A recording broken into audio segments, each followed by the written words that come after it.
All right, what's up? We're back. Placement. This is where it's important to still have your strings on your chassis table and all that stuff.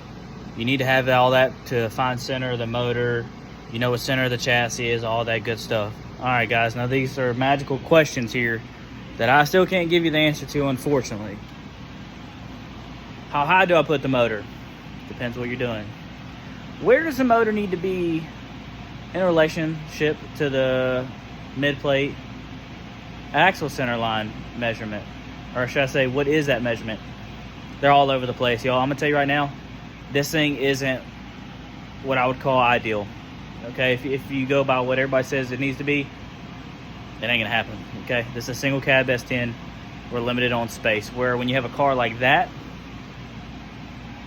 you can pretty much do whatever you want. That's not the case. I decided to build a brick, single cab brick, into a race car. So you got to kind of figure out what works best for you. But what I'm going over is not those exact measurements. I'm going over is how we're going to do the motor. So what you have to do is secure it as best you can. I know what my axle center to mid plate measurement is going to be, so you mark that distance, so that way we know where this thing is going to be front to back. Okay, once we have that, then we know what our center line needs to be. So we need to set the motor up on some type of stand, jig, whatever you need to get that height. Also, what angle the motor is going to sit at. That's every application is different. So you can use a laser level or anything like that to shoot a laser from the motor to the rear end. However you want to do that, there's multiple ways.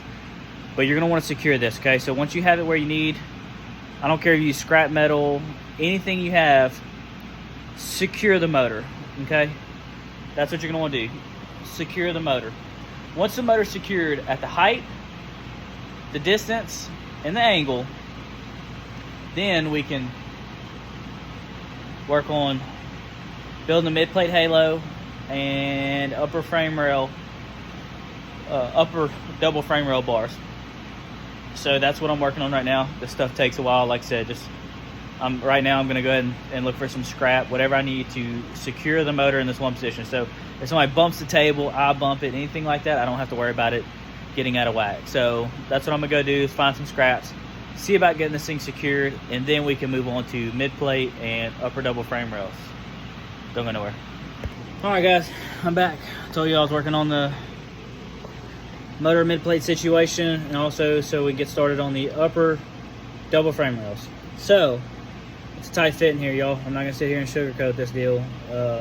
This is something I'm struggling with, so I'm gonna show y'all.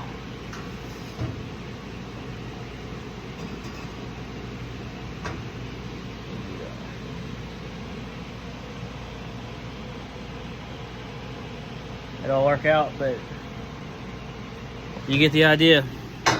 This ain't easy and ain't for the faint of heart. So just remember, if y'all struggle with something, take a breather, talk to somebody, just think on it, and eventually it comes together. I've been several hours debating this deal, and I think it's going to work out. I think it's all going to be okay. So just another quick little update. That's where we sit with it. I need to mimic that for the other side, and keep trucking. Like I said, I do have another car to work on here, so I just used my Father's Day to try and work on this a little bit. I'm not sure when the next time I'll get to work on it, but I'm going to try and keep doing a little bit here and there. So that's kind of the update.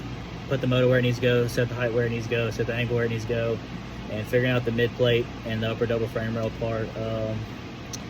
Mike Henson's been my go-to, man. He's been a real blessing on this deal, helping me and coaching me along the way and teaching me things and stuff. So I'm lucky to have him in my corner. Makes this go smooth. Also, y'all, check out his channel, Henson Racing Engines. Man, they're jumping back on their videos, and let me tell you what, they are some good videos. Henson Racing Engines. Go give them a like, go subscribe, drop a comment, check out the footage, man. They're going to be doing updates. Hey, tips and tricks. Y'all want to learn some stuff? They're dropping how Henson horsepowers. Little tips and tricks. I think y'all enjoy them. So anyway, that's just a quick little update. Y'all don't forget, like, subscribe, share it, please. Let's kind of get this out there. Help me out a little bit. Drop a comment. Let me know what you're thinking, how you feeling about it. And hope y'all had a great weekend, and y'all get ready for a work week. Let's get it.